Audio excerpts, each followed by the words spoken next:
पूरा देश बदला मांग रहा है, इसीलिए हम कह रहे हैं कि कुछ बड़ा होने वाला है। जो 3 तस्वीरें अभी आपको मैं दिखाने जा रही हूं, उनसे एक बात तो साफ है कि तैयारी बड़ी है और बहुत बड़े हमले की तैयारी की जा रही है पाकिस्तान को सबक सिखाने के लिए। ये 3 तस्वीरें इस वक्त आप देख रहे हैं।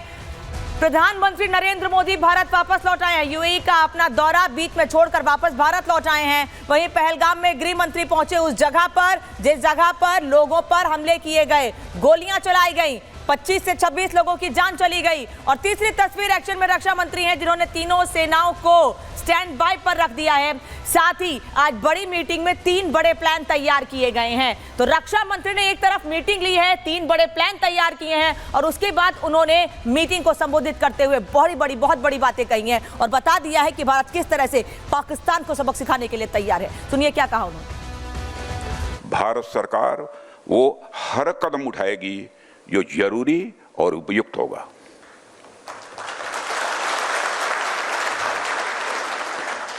और हम सिर्फ उन लोगों तक नहीं पहुंचेंगे जिन्होंने इस घटना को अंजाम दिया है, हम उन तक भी पहुंचेंगे जिन्होंने पर्दे के पीछे बैठकर हिंदुस्तान की सरजमी पर ऐसी नापाक हरकतों की साजिशें रची हैं। भारत एक इतनी पुरानी सभ्यता और इतना बड़ा देश है जिसको ऐसे किसी भी आतंकी गतिविधियों से किसी भी सूरत में डराया नहीं जा सकता। ऐसी हरकतों का जिम्मेदार और इसके जिम्मेदार लोगों को आने वाले कुछ ही समय में जोरदार तरीके से नजर आएगा। मैं देशवासियों को आश्वस्त करना चाहता हूं।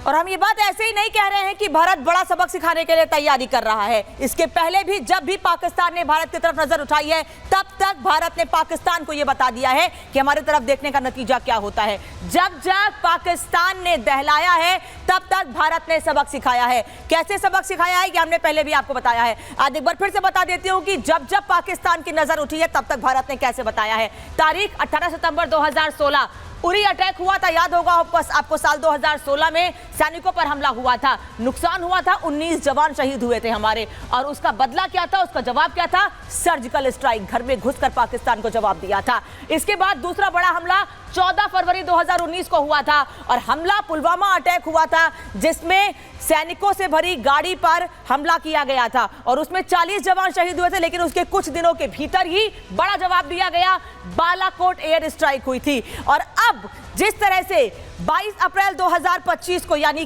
कल पहलगाम में आतंकियों ने हमारे पर्यटकों को नुकसान पहुंचाया है, पहलगाम अटैक हुआ है और उसमें 28 नागरिकों की हत्या की गई है। कई लोग अभी भी अस्पताल में भर्ती हैं जिनका इलाज जारी है। उस पर सबको इंतजार है जवाब का कि आने वाले समय में भारत कैसे पाकिस्तान को जवाब देगा। लगातार रणनीति तैयार की जा रही है, बैठकों का दौर जारी है। और इस बीच आपको एक और तस्वीर दिखा देती हूं कि कैसे गृह मंत्री अमित शाह जिन लोगों को मारा गया पहलगाम हमले में, जिन लोगों की मौत हुई है, उन सभी लोगों को श्रद्धांजलि अर्पित करने के लिए पहुंचे। आज सुबह जब गृह मंत्री अमित शाह सुबह से दोपहर के बीच जब पहुंचे थे, करीब 10-11 बजे के बीच पहुंचे थे श्रद्धांजलि अर्पित करने के लिए, उस वक्त की तस्वीर आपको दिखा रहे हैं। श्रद्धांजलि अर्पित की और उसके बाद गृह मंत्री अमित शाह काफी देर तक पहलगाम में मौजूद रहे। और अब दूसरी तस्वीर आपको दिखाती हूं कि इसके पहले जब उन्होंने श्रद्धांजलि दी जिन लोगों को मारा गया है पहलगाम में हमले में, उसके बाद उनके परिवार वालों से कैसे मुलाकात कर रहे हैं। परिवार वालों के चेहरे पर भी एक आश्वासन है, वो समझ रहे हैं अगर देश के गृह मंत्री उनसे मुलाकात करने आए हैं तो कुछ बड़ा होने वाला है, एक बड़ा जवाब पाकिस्तान को दिया जाएगा। तो इस तरह से देश के लोगों को और जिन लोगों ने अपनों को खोया है उनको गृह मंत्री अमित शाह ने खुद जाकर आश्वासन दिया है। अब आपको ये बता देते हैं कि सरकार कैसे एक्शन में है और प्रहार कितना बड़ा सरकार की ओर से किया जाना है। दुबई से लौटकर पीएम ने बड़ी बैठक की है, एयरपोर्ट पर ही ये बड़ी बैठक की गई थी। प्रधानमंत्री नरेंद्र मोदी ने बड़ी बैठक दुबई से लौटते ही की। गृह मंत्री अमित शाह खुद ग्राउंड जीरो पर मौजूद रहे। जैसे ही हमले की जानकारी प्रधानमंत्री को मिली, फोन पर बातचीत की गृह मंत्री से, उन्हें कश्मीर जाने की बात कही, वो तुरंत श्रीनगर पहुंचे, वहां मीटिंग की और आज पहलगाम पहुंचे गृह मंत्री अमित शाह। रक्षा मंत्री राजनाथ सिंह ने हाई लेवल मीटिंग की, जिसको लगातार आपको बता रही हूं कि इस हाई लेवल मीटिंग में 3 प्लान तैयार किए गए हैं और आज शाम को सीसीएस की बैठक भी होने वाली है। 6 बजे ये बैठक होनी है।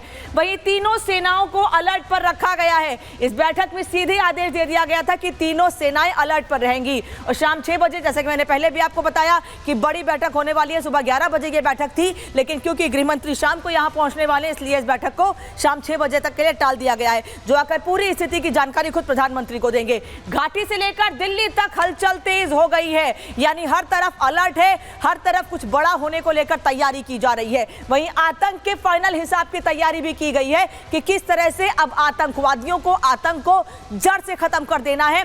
इस पर भी बैठक, इस पर भी बातचीत हुई है। और एक और अहम खबर आपको बता देते हैं, आतंकी हमले में मारे गए लोगों का शव पहुंच गया है मुंबई।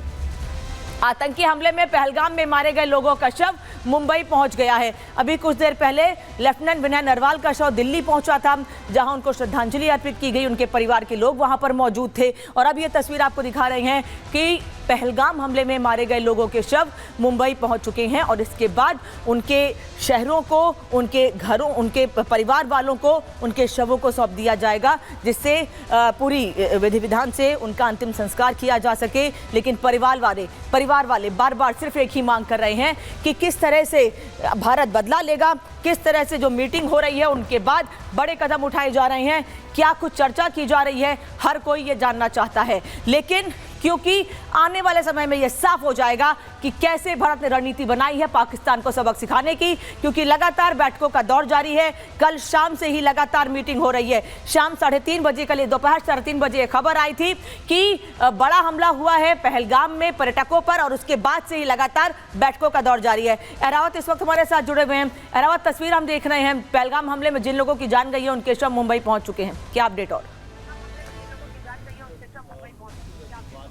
जी हाँ, लगातार हम आपको जहां तस्वीरें दिखा रहे हैं इस वक्त मेरे बीच आपको फिरदौस दिखाएंगे। ये वो एक्चुअल स्पॉट है जहां पर ये दुर्घटना कल हुई और लगातार आप देख सकते हो किस तरह से यहाँ पर जो पैरा सिक्योरिटी फोर्सेस है वो भी यहाँ पर मौजूद है। उसके साथ साथ राष्ट्रीय राइफल्स और सीआरपीएफ ने भी पूरे इस एरिया को कॉर्डन ऑफ किया है और आप लगातार देख सकते हो किस तरह से पूरे इस फॉरेस्ट एरिया को जो है, जो ऑफ रोड है, यहाँ पर किस तरह से यहाँ पर पेट्रोलिंग की जा रही है। आप देख सकते हो विजुअल्स में लगातार किस तरह से इंडियन आर्मी के जवान जो है लगातार पूरे इस एरिया को जो है कॉर्डन एंड सर्च में लिया हुआ है। कॉर्डन एंड सर्च ऑपरेशन बल्कि सिर्फ यही नहीं बल्कि और भी कुछ ऐसे एरियाज है, चाहे अगर हम कुलगाम की बात करें, शोपियान की बात करें या पुलवामा की बात करें, जहां पर लगातार ऑपरेशन चल रहे हैं। इस तरह से आप देख सकते हैं किस तरह से स्पेशल फोर्सेस जो है इसके थ्रू जो है यहाँ पर ऑपरेशन को भी कंडक्ट कर रहे हैं। लगातार हमने देखा किस तरह से लगातार हम देख रहे हैं किस तरह से सुरक्षा बल के जवान जो है लगातार चप्पे पर मौजूद है। और इससे पहले भी हमने देखा किस तरह से